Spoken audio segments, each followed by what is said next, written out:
आज प्रियो हम इस जीभ के विषय में सीखेंगे।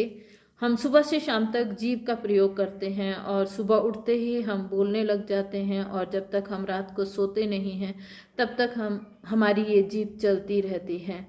तो प्रियो, परमेश्वर का वचन कहता है जीभ के वश में जीवन और मृत्यु है। यदि हम नीति वचन 18 की 21 में देखेंगे तो परमेश्वर कहता है जो इसे इस्तेमाल करना चाहता है वो उसका फल भोगेगा। तो हमें कैसे इस्तेमाल करनी है प्रियो कि हम जीवन को पाएं। क्यों परमेश्वर ने कहा है कि जीव के वश में जीवन और मृत्यु है? तो परमेश्वर किस जीवन और किस मृत्यु की बात कर रहा है? तो वो ये जीवन नहीं है प्रियो, ये जीवन तो अलग है, लेकिन इससे हटके एक और जीवन है जिसको हम अनंत जीवन बोलते हैं, और एक मृत्यु है जिसको हम अनंत मृत्यु बोलते हैं, जिसे हम स्वर्ग और नर्क भी कहते हैं प्रियो।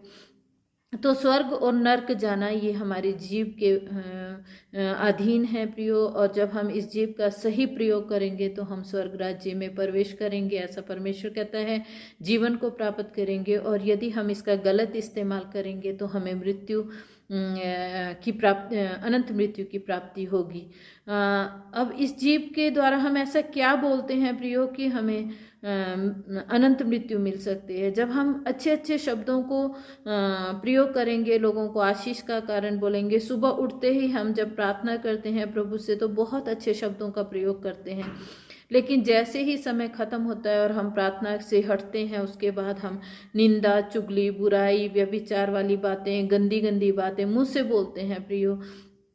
और ये सारी गंदी बातों का जो परिणाम है ये हमें मृत्यु देता है प्रियो, क्योंकि जो गलत परमेश्वर का वचन कहता है कि जो जैसा बोएगा वो वैसा काटेगा। अगर तुम अच्छा बोगे तो अच्छा काटोगे, अगर तुम बुरा बोगे तो बुरा काटोगे। अब बोते किस चीज़ से हम? वो जीभ से है प्रियो। जीभ के द्वारा हम जो कुछ भी बोलेंगे वैसा हमारे साथ हो जाएगा, क्योंकि परमेश्वर का वचन मत्ती 15 अध्याय की 17 और 18 वचन में कहता है कि जो मुंह में जाता है वह पेट में जाता है और संडास के द्वारा वो बाहर निकल जाता है। मतलब जो कुछ भी आप मुंह में खाते हैं वो आपको दोषी नहीं ठहरा सकता, लेकिन परमेश्वर का वचन कहता है जो मुंह से बाहर आता है वह मनुष्य को अशुद्ध करता है। और मुंह से बाहर क्या आता है?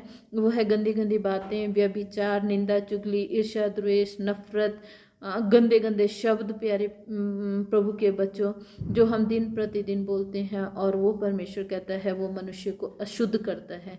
तो हम कोशिश करें कि सुबह से शाम तक अच्छे शब्दों का प्रयोग करें, हर समय परमेश्वर की स्तुति आराधना करते रहें, किसी को भी गलत शब्द ना बोलें, कभी भी गंदी बातें मुंह से ना निकालें, क्रोध भरी बातें ना निकालें, किसी को श्राप ना दें प्रियो, क्योंकि आप जानते हो बाइबल में बताया गया है कि यदि हम श्राप देते हैं तो वो श्राप लगता है, यदि हम आशीष देते हैं तो आशीष लगती है। इसलिए हम प्रण करें प्रियो कि हम सुबह से शाम तक जो भी बातें करते हैं वो आशीषित वाली बातें करें, परमेश्वर का स्मरण रखें और सबके लिए भला करें कि हमारे जीवन में भला हो जाए।